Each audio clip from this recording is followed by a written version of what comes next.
최근에 우리는 누가 진짜 성공한 사람인가를 배우고 있습니다. 이 시대 사람들은 그 어떤 시대 사람들보다 성공 만능주의에 빠져 있는 것 같아요. 물질 만능주의에 빠져 있는 것처럼 동시에 성공 지상주의에 빠져 있는 것 같습니다. 그렇다면 어떻게 하는 것이, 무엇이 참 성공일까요? 가장 단순하게는 성공에 이르는 과정이 의로워야 됩니다. 성공은 했는데 과정이 불이하면 그건 성공이 아닙니다. 그러나 더 중요한 것은 외부로부터 시련과 큰 충격이 왔을 때 무너지지 않는 성공이어야 그것이 진짜 성공입니다. 만일 어떤 사람이 성공했는데 외부의 시련과 충격을 견디지 못한다면 그것을 참 성공이라고 할 수 없습니다. 그렇기 때문에 여러분과 제가 진짜 성공하기를 원한다면 어떤 시련과 충격에도 무너지지 않는 인생의 견고한 기초를 만들어야 됩니다. 성경도 하나님도 그것을 매우 강조해서 말씀하고 있습니다. 대표적으로 잠언서에서 두 구절을 읽어보려고 하는데, 첫째, 잠언 12장 3절 말씀입니다. 사람이 악으로서 굳게 서지 못하거니와 의인의 뿌리는 움직이지 아니하느니라. 자, 이 말씀은 무엇을 말씀하는 것 같아요? 우리 인간을 지탱하는 무엇인가가 있다는 거예요. 우리 인간을 붙잡아주는 기초가 얼마나 중요한지를 말씀합니다. 의인의 뿌리는 움직이지 않기 때문에 어떤 외부의 시련과 충격도 능히 이겨낼 수 있다고 말해. 반대로 악인들은 그 기초가 없기 때문에 굳게 서지 못한다라고 말씀하고 있습니다. 두 번째, 잠언 12장 12절에 악인은 불의의 이익을 탐하나 의인은 그 뿌리로 말미암아 결실하느니라. 나무 예를 든 거죠. 나무가 열매를 맺으려면 뿌리를 땅에 깊게 내리고 있어야 됩니다. 그건 삼척 동자도 다 하는 이야기입니다. 나무가 뿌리를 내리지 않고는 어떤 열매도 맺을 수가 없습니다. 그런데 우리 주변에는 신기한 현상들이 때로 있잖아요. 뿌리가 뽑힌 나무에서도 꽃이 피는 경우들이 있습니다. 여러분들이 보셨나 안 보셨나 모르겠지만 나는 이 동네에 주로 운동 산책할 때 보면 큰 나무들이 바람에 넘어져서 뿌리가 확 뽑혔는데도 봄 되면 뽑힌 나무에서 꽃이 피는 경우를 봅니다. 그러나 그런 꽃은 굉장히 일시적인 것입니다. 곧 사라져버리고 마는 것입니다. 그래서 우리 인생에 제일 중요한 게 뭐냐? 누가 진짜 성공한 사람이냐를 말할 때 기초가 튼튼한 사람이라고 말해. 그런데 예수님도 오늘 본문에서 기초의 중요성을 말씀하셨습니다. 이 말씀의 배경은 뭐예요? 예수님 자신이 하나님의 나라를 갖고 오신 것입니다. 예수님 자신이 하나님의 나라예요. 그런데 그 예수님 자신이 가져오신 하나님 나라의 법이 있다고 설명을 하신 거예요. 근데 그 법은 다른 말로 하게 되면 하나님 나라 백성들이 지키고 살아야 될 법인데, 그것을 마태복음 5장에서 7장까지 길게 설교를 하셨어요. 그리고 이 법을 따라 사는 것과 그렇지 않은 것이 얼마나 큰 삶의 중차대한 결과를 만들어내는지를 강조해서 말씀했습니다. 그런데 이것을 강조하는 기법이 뭐냐 그러면 이 말씀 제일 끝부분에다가 우리 모든 사람이 쉽게 알아들을 수 있는 비유의 말씀을 드러났습니다. 그 비유는 인생의 기초가 견고한 반석 위에 집을 지은 사람과 인생의 기초가 너무나 허약해서 모래 위에 집을 지은 사람에 대한 비유입니다. 아니, 여기 모래 위에 지은 사람은 허약한 기초가 아니라 그냥 기초가 없는 것이에요. 기초가 없는 곳에 무엇인가를 쌓는 사람과 같다 하는 비유를 든 것이죠. 그런데 이 두 개의 비유는 최근 우리가 다루는 누가 진짜 성공한 사람인가, 어떻게 하면 참 성공을 할 수 있는지를 아주 명료하게 알려주는 말씀이기도 합니다. 그렇다면 첫째, 우리는 무엇 위에 어떻게 인생이라는 집을 지어야 될까요? 오늘 본문에서 그것을 아주 명료하게 알려주잖아요. 그걸 다시 읽어봅시다. 24절부터 27절까지 같이 시작. 그러므로 누구든지 나의 이 말을 듣고 행하는 자는 그 집을 반석 위에 지은 지혜로운 사람 같으리니 비가 내리고 창수가 나고 바람이 불어 그 집에 부딪히되 무너지지 아니하나니 이는 주추를 반석 위에 놓은 까닭이요 나의 이 말을 듣고 행하지 아니하는 자는 그 집을 모래 위에 지은 어리석은 사람 같으리니 비가 내리고 창수가 나고 바람이 불어 그 집에 부딪힘에 무너져 그 무너짐이 심하니라. 산상설교 끝부분에 누가 성공한 사람인가를 알려주기 위해서 비유의 말씀으로 이 말씀을 딱 끝부분으로 매듭을 지은 거죠. 그런데 예수님 이 말씀을 통해서 인생이라는 집을 짓는 모든 사람들의 6가지 특징을 말합니다. 첫 번째로 모든 사람의 공통적인 것을 먼저 말씀합니다. 그게 뭐죠? 모든 사람은 인생이라는 집을 짓고 있다는 거예요. 뭐 인정하든 인정하지 않든, 공부를 많이 했든 적게 했든, 부자든 가난하든, 명성이 높든지 낮든지 모든 사람은 인생이라는 지금 집을 짓고 있다. 이게 첫 번째 말씀이에요. 두 번째 말씀을 주시는데 두 번째 말씀은 이어서 또 다른 공통점이 있다고 말해요. 모든 사람은 인생에 집을 지을 뿐만 아니라 예기치 않을 때 비, 창수, 바람과 같은 인생의 시련을 만난다고 말씀해요. 내가 어제도 말씀드렸어요. 만일에 우리가 하나님도 안 계시고 인생의 시련과 심판도 없다 그러면 그냥 아무렇게나 살아도 돼요. 뭘 그걸 경건하게 살고 하나님 앞에 헌신되어 살 필요가 뭐가 있어요. 그런 것이 없는데, 그런데 진리이신 예수님이 말씀하시기를 모든 인생에게는 비와 창수와 바람과 같은 인생의 시련을 만난다고 되어 있어요. 절대적 사실입니다. 왜 그래요? 이 세상은 죄로 타락했기 때문에 이 세상에 살고 있는 모든 사람에게는 내적인 시련, 외적인 큰 시련을 겪게 되는 것입니다. 이것을 겪지 않는 사람은 아무도 없다 그 말이죠. 세 번째 특징은 뭐예요? 시련을 만난 사람들이 각각 큰 차이점을 드러낸다고 말해요. 모두가 시련을 당해요. 근데 시련을 당하고 난 다음에 엄청난 차이점을 드러내는데, 어떤 사람은 인생의 혹독한 시련을 만나도 절대 무너지지 않고 견고히 서 있는 사람이 있다라고 말씀해요. 그러나 반대로 어떤 사람은 인생의 충격으로 무너질 뿐만 아니라 그 무너짐이 아주 심하게 무너지는 사람이 있다라고 말씀해요. 얼마나 큰 차이를 드러내요. 똑같은 시련 앞에서 이겨내는 사람이 있는가 하면 무너질 뿐만 아니라 무너짐이 더 심해지는 사람이 있다고 말해요. 네 번째로 왜 어떤 사람의 인생의 집은 견고한데 어떤 사람의 집은 무너짐이 심한지를 알려주고 있어요.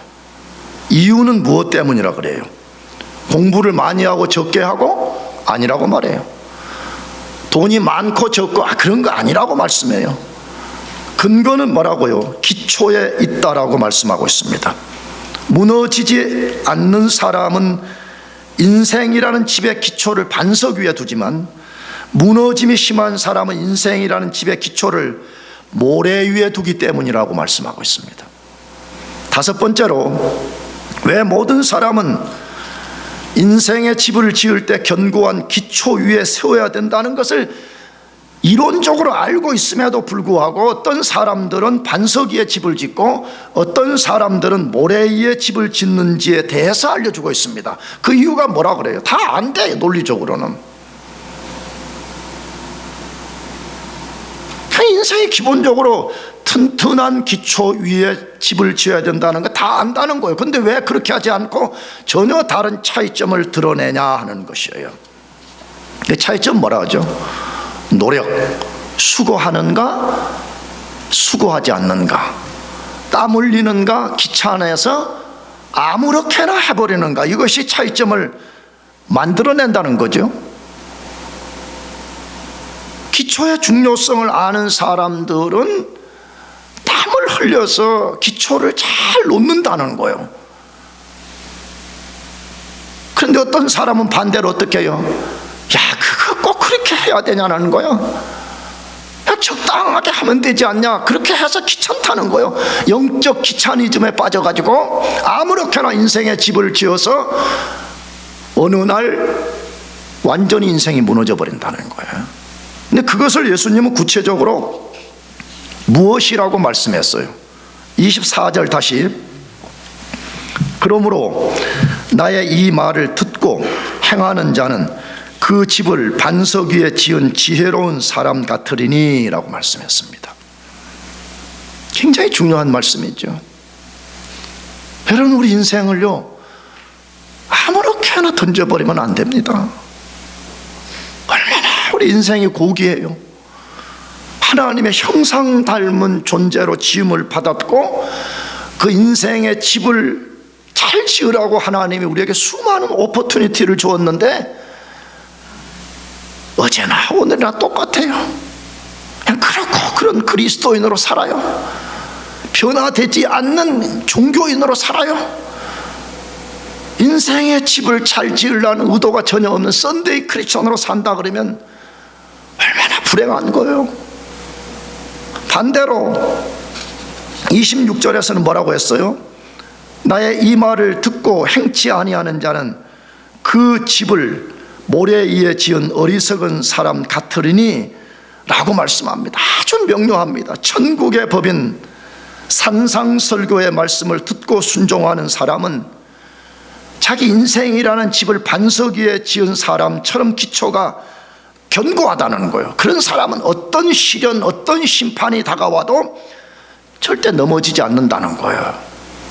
반대로 말씀을 듣기만 하고 순종하지 않는 사람은 자기의 집을 모래 위에 지은 사람처럼 기초가 없는 것입니다. 그런 사람들은 작은 충격에도 무너져 버리고 마는 것입니다. 내가 어제도 말씀드렸어요. 그제도 말씀드리고, 우리 영광교회 교우들은 외부의 충격이 올 때 3초만 떨자 그랬어요. 근데 우리가 믿음이 없어서 3초는 우리가 불가능한 것 같아. 그러니까 30분만 떨자 이렇게 말하는 거예요. 근데 여러분, 30분 떨어도 무너지지 않을 수가 있어요. 근데 어떤 사람들은 30분, 3시간, 3일, 3년 내내 흔들리고 무너진 것처럼 사는 사람이 있잖아요. 성경은 아주 명료하게 말씀해. 우리가 만일에 반석 위에다가 인생의 집을 짓는다면 외부에 어떤 시련이 와도 우리는 결코 무너지지 않을 것이라고 말씀하고 있습니다. 그러므로 인생의 집을 지을 때 먼저 주님의 말씀을 듣는 것이 매우 중요합니다. 제발 부탁입니다. 나도 여러분도 여러분의 그냥 마음과 생각을 따라서 아무렇게나 살지 말아요. 세상의 흐름을 따라 살지 말아요. 세상의 철학을 따라서 여러분을 던져놓지 말아요. 그런 것들은 진리가 아니에요. 진리는 오직 하나님의 말씀입니다. 그렇다면 그 말씀을 듣고 그 말씀대로 살기를 바랍니다. 그러나 말씀을 듣는 것보다 더 중요한 것이 순종이라고 말씀하고 있습니다. 말씀 들어야 돼요. 듣는 것 중요해요. 그러나 더 중요한 것은 듣는 것으로 끝나버리면 안 된다는 거예요. 말씀을 듣고 순종해야 된다는 것입니다. 근데 우리는 너무나 잘 알고 있습니다. 주님의 은혜로운 말씀을 듣는 것은 좋아하지만 순종하는 것은 좋아하지 않습니다. 수많은 은혜의 말씀들은 너무너무 듣기를 좋아해요. 그러나 그 말씀에 순종하는 것은 매우 싫어합니다. 자기 마음대로 하려고 합니다. 왜 그렇죠? 순종하려면 많은 대가를 지불해야 하기 때문에 그렇습니다. 여러분, 말씀은 놀라운 은혜의 말씀이 사실입니다. 그러나 그것이 내 속에 역사를 하려면 그 말씀에 대가를 지불해야 되기 때문에 그게 싫은 거예요. 대가를 지불하는 것이 싫은 거예요. 근데 성경을 한번 잘 생각해 봅시다. 여러분, 성경을 얼마나 읽었는지 모르지만 성경의 언어를 잘 생각해 봐요. 성경에는 우리가 구원은 은혜로 받지만 구원받은 이후에 우리가 그리스도의 장성한 분량에까지 자라가거나 우리가 인생의 집을 반석 위에 지으려면 대가 없이 된다는 구절이 하나라도 있냐 이 말이에요. 대가를 지불하지 않는 인생은 그 인생의 집을 반석 위에 지을 수 없다는 거예요. 그런데 말씀 듣는 것으로 끝내버려요. 무엇 때문에? 순종하려면 자기 부인과 십자가를 져야 되기 때문에 그렇습니다. 자기를 부정하는 것과 십자가에 예수님이 못 박혀 죽임당한 것처럼 자기를 던지지 않는 사람은 말씀의 순종이 불가능한 것이에요. 그게 싫은 거예요. 그러니까 교회는 내가 나오는 것으로 됐어, 오케이. 그러나 삶의 방식은 나의 옛자를 따라서 내가 살고 싶다는 거예요. 십자가에 못 박힌 삶이 아니라 내 마음대로 세상을 살고 싶다, 그거예요.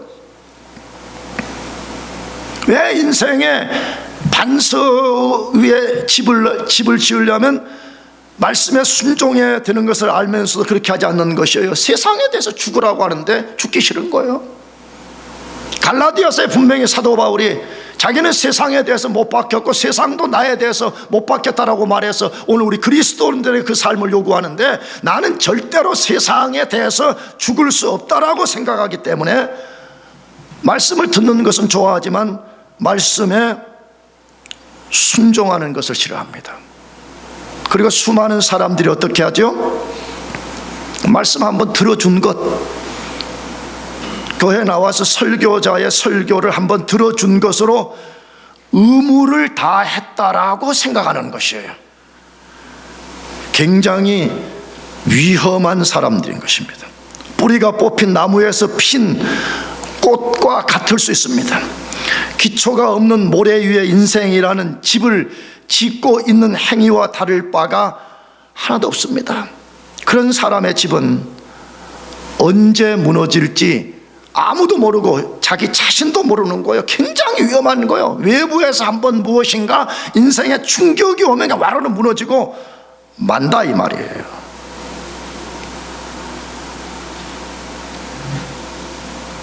그래서 예수님이 6번째 특징으로 인생의 집을 반석 위에 지으려면 구체적으로 어떻게 해야 하는지를 누가복음에서 더 구체적으로 말씀해 줍니다. 이 누가복음의 말씀은 마태복음의 말씀의 병행 구절이라 그래요.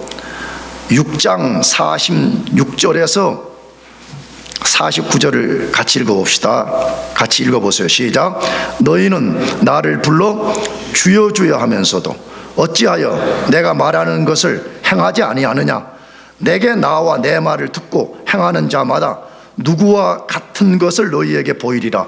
집을 짓되 깊이 파고 반석 위에 놓은 사람과 같으니 큰 물이 나서 탕류가 그 집에 부딪히되 잘 지었기 때문에 능히 요동하지 못하게 하였거니와 듣고 행하지 아니한 자는 주초 없이 흙 위에 집 지은 사람과 같으니 탕류가 부딪힘에 집이 곧 무너져 파괴됨이 심하니라 하시니라. 아주 명료한, 어떻게 우리가 반석 위에 인생을 지을 것인지를 구체적으로 말씀했어요. 주의 말씀을 듣고 순종하는 사람의 행위를 어떻게 소개했죠? 흙을 깊이 파고, 마태복음 용어로 하면 모래를 깊이 파고 반석이 나올 때까지, 흙 아래, 모래 아래 돌 반석이 나올 때까지 깊이 판 다음에 거기 기초를 놓는 사람이라고 말합니다. 흙 위에 집을 짓는 사람과 완전히 다른 행동하는 거잖아요. 무너지지 않는, 하중을 이겨낼 수 있는 반석이 나올 때까지 깊이 그것을 팠다라고 말합니다. 뭘 우리에게 예수님 말씀하려고 그래요? 여러분, 땅을 깊이 파서 반석이 나올 때까지 하려 그러면 수고와 희생과 노력과 애씀과 땀 흘림이 필요하다 이 말이에요. 이처럼 주님의 말씀을 듣고 순종하려면 의지적 결단, 노력, 헌신, 희생이 반드시 필요하다는 거예요. 안일한 자세로, 수동적인 자세로, 그냥 신앙생활 뭐 그렇게 복잡하게 하냐는 거예요.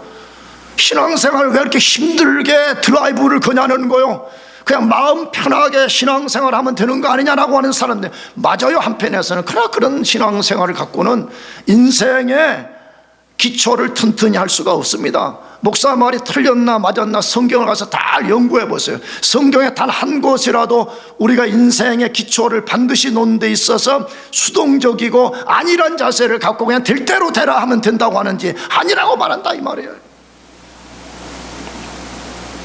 흙을 깊이 파서 반석이 나올 때까지 파야 되는 것처럼 인생이 애쓰고 수고하고 땀 흘리고 노력하지 아니하면 절대로 그런 일은 불가능하다, 그렇게 말씀하고 있는 거잖아요. 여러분과 제가 말씀을 듣는 것으로 끝내버린다면 우리는 누가 뭐라 그러더라도 주님이 너희들의 인생은 모래 위에 집을 짓는 것과 똑같아, 그렇게 말씀하는 거예요. 왜? 주님의 말씀은 영원히 살아있기 때문에 주님이 그렇게 말씀하는 거예요. 사랑하는 교우 여러분들, 오늘 이후부터 모든 힘을 다해서 반석 위에 집을 짓는 지혜로운 사람들 되시기를 축복합니다. 왜 우리가 그렇게 해야 된다고요? 왜 우리에게 사활을 걸지 않으면 안 된다고요? 두 가지 이유 때문이라 그래. 하나는 이 세상에 사는 동안에 만나는 인생의 시련을 이겨내야 되기 때문에 그렇고, 더 큰 이유는 언젠가 우리가 그리스도의 심판대 앞에 설 것인데 그 심판을 우리가 견뎌내고 우리 살아온 인생의 모든 것이 그리스도 앞에 인정되는 삶을 남겨야 되기 때문에 그렇게 말하는 것이에요. 크게 두 번째, 그럼 인생의 집을 반석 위에 짓기 위해서 구체적으로는 무엇을 해야 되냐 이 말이에요. 첫째, 예수님을 구주로 믿고 그분만을 의지하며 살아야 됩니다. 정말 그렇게 합시다.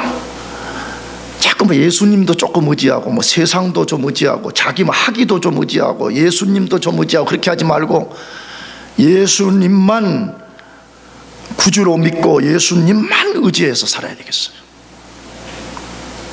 그래서 난 딴 교회는 모르겠어. 여러분 영광교회 발을 디딘 이상 영광교회 여러분의 교우가 맞다 그러면 예수님만 의지해요. 아멘. 예수님하고 동등하게 놓을 게 세상에 뭐가 있어요? 자꾸 세상은 거짓말하는 거란 말이야. 마귀는 자꾸 우리를 속인단 말이야.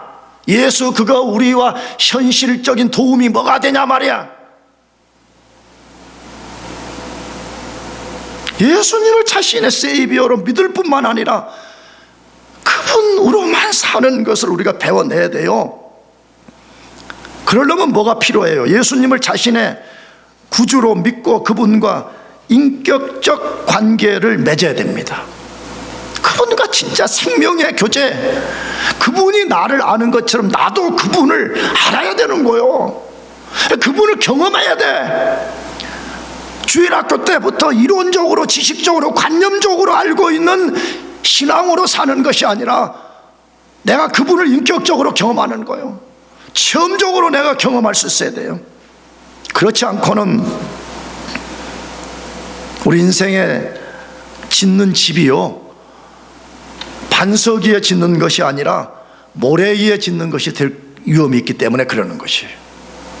그러나 예수님을 구주로 믿었다고 할지라도 나무가 뿌리를 땅속에 깊이 이렇게 내리는 것처럼 우리 존재의 뿌리 혹은 우리 믿음의 모든 것을 그분에게 확 이렇게 내려서 그분을 의지하고 살아야 됩니다. 그걸 사도 바울이 골로새서 2장 6절에서도 말씀하는데 우리 같이 그것을 읽어보겠습니다. 같이 시작.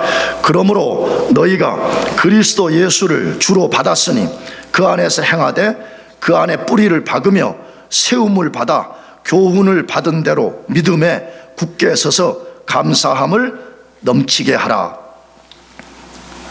너무 명료해요.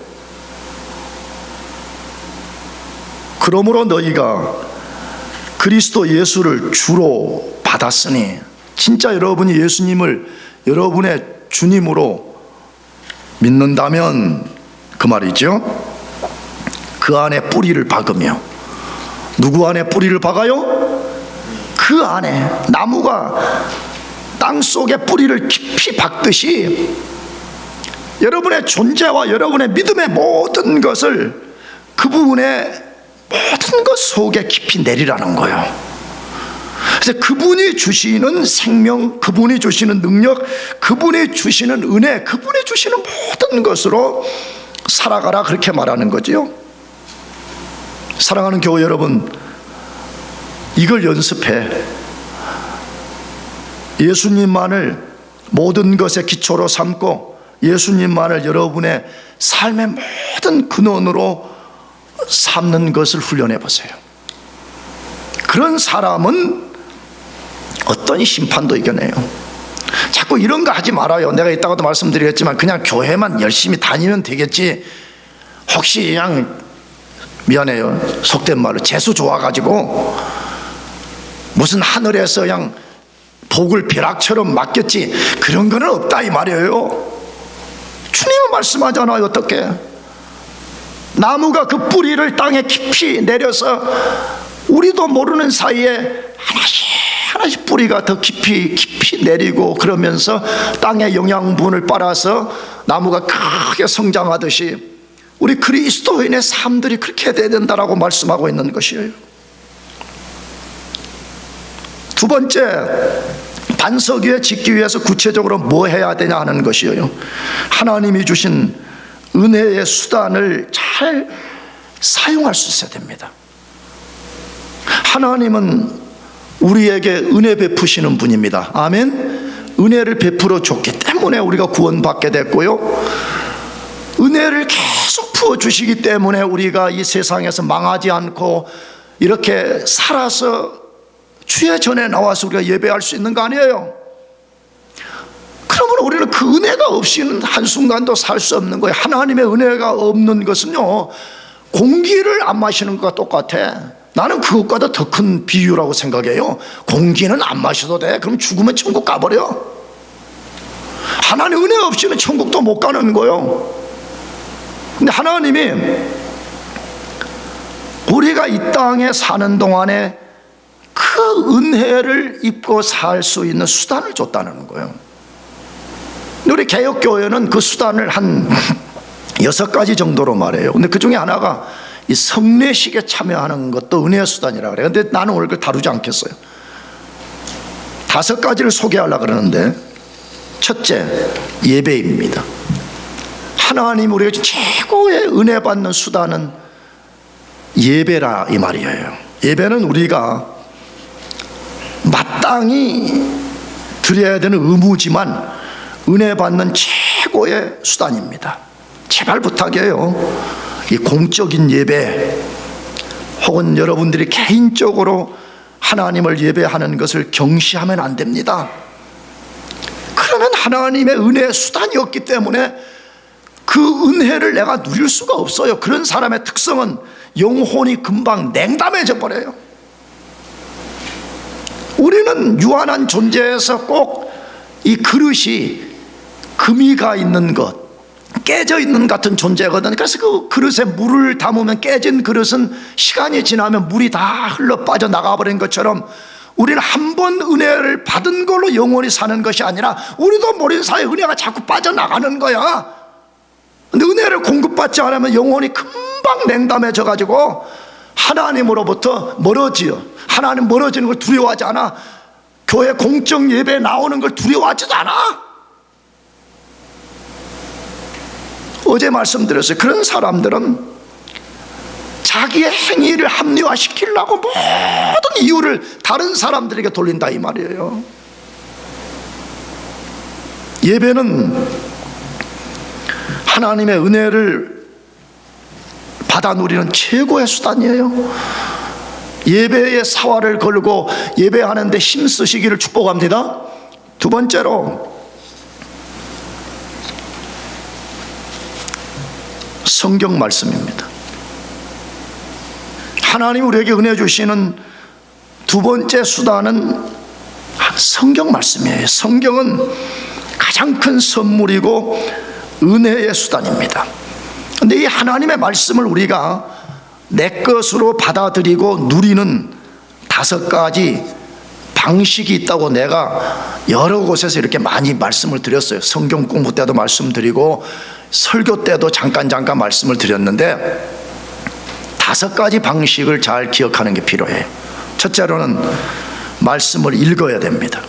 읽는 데 헌신하고 하나님이 여러분에게 말씀하실 때까지 읽어보시기 바라요. 내가 요 몇 주간 전체 리더톡을 만들어가지고 전체 리더들에게 매일 내가 누가복음 한 장씩을 읽자고 보냈는데 어떻게 하셨는지 잘 모르겠어요. 얼마나 여러분 우리가요 하나님 앞에 합당하지 못한지 모릅니다. 다른 일들이 아니라 우리가 얼마나 바쁘고요, 자기 좋아하는 프로그램, 자기 좋아하는 게임 이런 것들을 위해서는 얼마든지 시간을 냅니다. 자기 인생의 반석을 만드는 성경을 읽는 일에는요 실증을 냅니다. 게으름을 피웁니다. 성경은 그걸 죄라고 말해요. 그리고 성경이 안 읽어진다고 말하고 재미가 없다고 말하고 무슨 말인지를 모른다라고 말하는 사람들이 얼마나 많은지 몰라. 나는 어제도 말씀드렸어요. 우리 리더 세미나 하면서 성경은 어렵지 않다. 너희들이 영어 하는 거 보면, 너희들이 영어를 쓰는 거 보면 그 머리를 내가 단순 비교를 하면 나보다 100배 정도 머리가 좋은 것 같아. 왜? 나도 무슨 교회나 집에 어려움이 있으면 영어 잘하는 친구들한테 내가 통역 좀 해달라고 그러거든. 그러면 그냥 동시 통역을 그냥 와르르 하고. 모 동민이란 놈이 있어.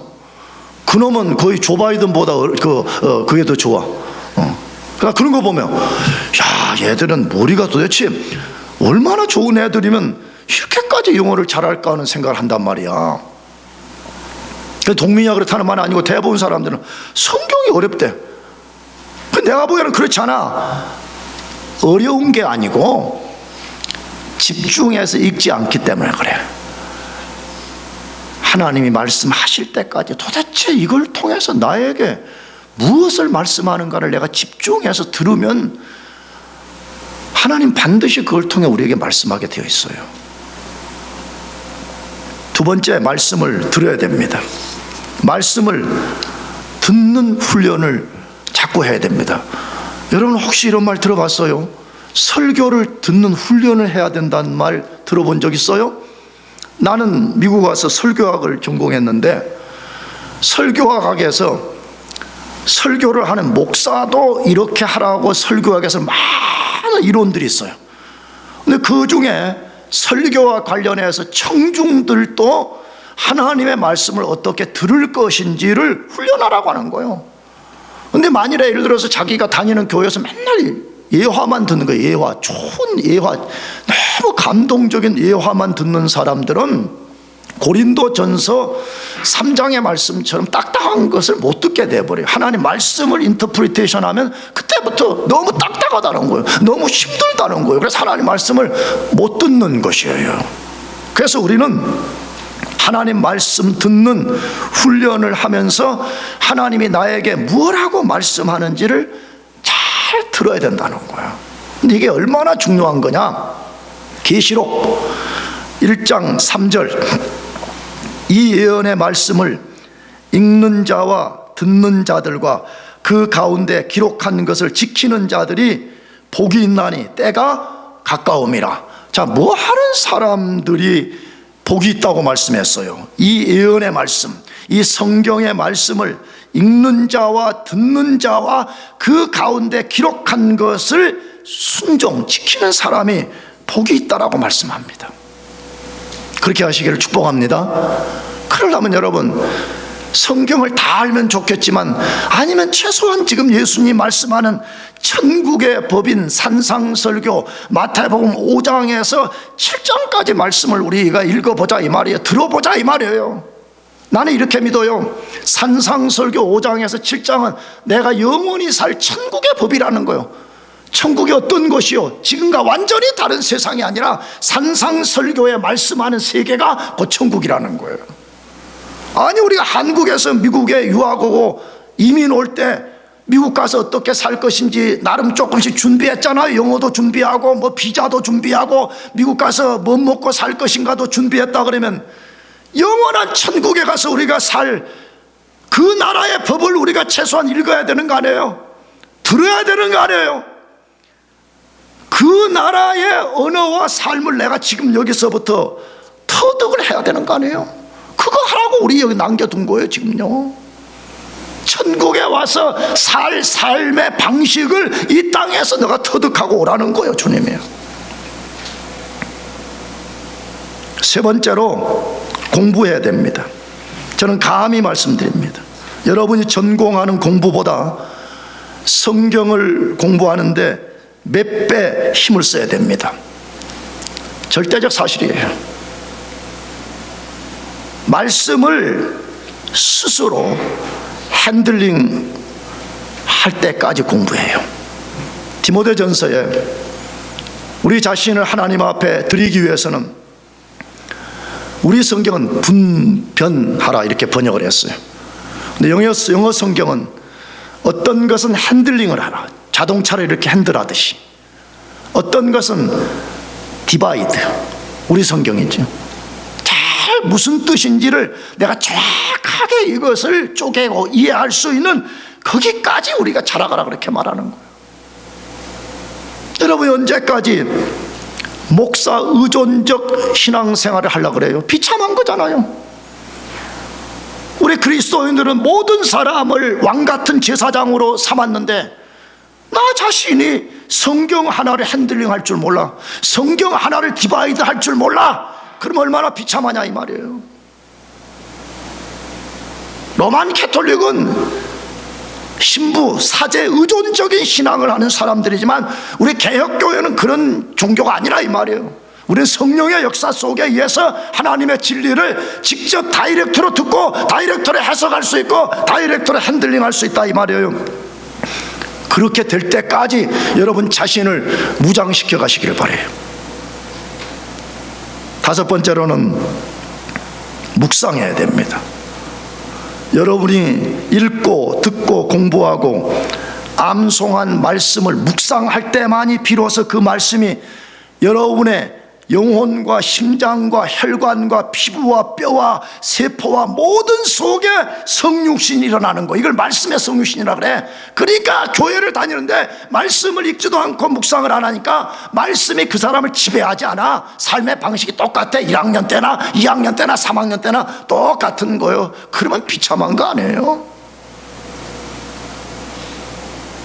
예수님이 성육신에서 이 땅에 오심과 같이 하나님의 말씀이 우리 존재 전체에 완전히 성육신이 돼서 우리의 가치관, 세계관, 지식, 감정, 의지, 정서, 성향, 기질 모든 것이 그의 말씀에 지배되게 만들어라는 거예요. 그런 사람들은 필연적으로 반석 위에 집을 짓는 사람이 될 수가 있어요. 은혜의 수단 크게 세 번째는 기도입니다. 기도도 성도의 마땅한 의무이지만 은혜 받는 가장 가장 중요한 수단입니다. 사랑하는 교회 여러분들, 말씀을 사모하고 기도를 사랑하시길 바랍니다. 이것을 가까이 해요. 이게 복이라고, 이게 인생의 가장 반석을 놓는 거라고 주님이 말씀하는데 왜 이걸 무시하냐 이 말이에요. 네 번째로는 성도의 교제입니다. 하나님은 성도들이 참 교제를 할 때 거기 은혜를 부어주십니다. 시시껄렁한 모임을 하니까 교제가 만들어내는 생명이 없는 거예요. 사도행전 2장에 나오는 진정한 우리가 성도의 교제를 가진다 그러면 우리는 거기 하나님이 부어주시는 생명을 경험할 수 있어요. 또 우리 모두는 성도의 교제가 필요한 이유가 어디에 있어요? 성도의 교제가 없으면 누구나 쉽게 영적 균형을 잃어버려요. 잘난 척한다고 막. 어제 우리 공부했잖아요. 은사 다룰 때. 나는 팔이 아니야, 나는 몸뚱아리가 아니야, 나는 안 붙어 있을 거야, 이런 사람. 또 반대로 난 무시해. 여러분 그렇게 하지 말아요. 예수님은 어떤 분인데 우리같이 더럽고 추악한 피조물과 교제하기 위해서 그가 왔다 그러면 우리가 교제하지 못할 사람이 어디 있어요? 아멘이지요? 아멘? 그런 거잖아요. 그런 거잖아요. 누가 우리가 교제하지 못할 사람이 어딨냐 이 말이에요. 사실 우리는요, 서로의 차별과 어떤 것이 있는 게 사실이잖아요. 그러나 내가 세상에 혹시 아무리 높다 하더라도 교회 와서는 모든 것을 내려놓고 교회 가장 연약해 보이는 지체들과 함께 교제를 하게 될 때 오히려 내 인생의 영적 균형을 찾게 되는 거예요. 성도의 교제가 없는 독립된 신앙생활을 하는 사람은 자기는 의롭다고 여기지만 그런 사람은 균형을 잃어버리는 거예요. 그래서 여러분들이 대학부는 대학부대로 금요일날 나와서 예배하고 목장 모임 속에서 목자를 중심으로 교제하고 청년은 청년대로 대학부는 장년은 장년대로 그렇게 할 수 있어야 됩니다. 마지막 다섯 번째 은혜의 수단은 교회를 섬기는 봉사입니다. 어제 우리 교회론을 공부했거든요. 어제 우리 리더들은 교회는 뭐래요? 그리스도의 몸이라 그래. 그리스도와 그 몸의 머리라 그래. 그가 피로 값주고 산 것이 교회라고 말해. 하나님이 얼마나 이 교회에 대한 사랑과 관심과 중요성을 갖고 있냐 이 말이에요. 근데 교회를 경시해? 교회를 아무렇게나 여겨? 나는 졸업하고 갈 거야, 나중에 직장 잡은 교회가 열심히 할 거야, 그런 사람은 전부 다 지금 하나님 말씀에 불순종하고 있는 거예요. 여러분의 교회는 지금 여기입니다. 믿습니까? 그렇다면 우리는 이 교회를 위해서 자기 자신을 낮추고 자기를 희생하고 이 주님의 고귀한 교회를 섬겨야 됩니다. 그렇게 할 때 하나님은 신비한 은혜를 우리에게 주세요. 잘난 척하고 그까짓 것, 나는 그런 사람들에게 예언할 수 있어요. 은혜 없어요. 그런 사람들은 누가 알아주든지 알아주지 않든지 자기를 낮추고 자기 절제와 희생을 가지고 주님의 교회를 섬기면요, 거기 신비한 능력이 있는 거예요. 사랑하는 교회 여러분들, 인생이라는 집을 짓는 것은요, 단번에 된다는 말은 성경에 한 곳도 없어요. 오히려 성경은 지난한 희생과 노력이 필요하다고, 다시 말하면 꾸준하게 한 스텝 한 스텝씩 순종하면서 인생의 집을 지으라고 말해요. 경박하게 서두르지 말고요, 우왕좌왕하지 말고요, 차근차근 지금부터 기초를 다져서 인생의 집을 짓기를 바라요. 나는 이런 사람들이 보면 너무 마음이 아프고 불안해요. 뭐냐? 모래 위에다가 인생의 집을 짓고 화려한 페인트 칠을 막 해서 지어진 인생의 집들 있잖아요. 겉모습은 굉장히 화려해. 기초가 없는 거예요. 기초가. 그런 사람들은 오늘 주님의 말씀처럼 인생의 시련을 이겨내지 못해. 인생의 가장 파이널 심판을 이겨낼 수가 없어요. 여러분과 저는 좀 화려하지 않더라도 우리 인생의 집을 예수 그리스도의 위에, 말씀 위에 다 그걸 세워서 반석 위에 집을 지은 사람처럼 되어서 어떤 시련과 심판이 와도 그것을 능히 이겨낼 수 있는 그런 성공자들이 되시기를 축복합니다. 기도하겠습니다.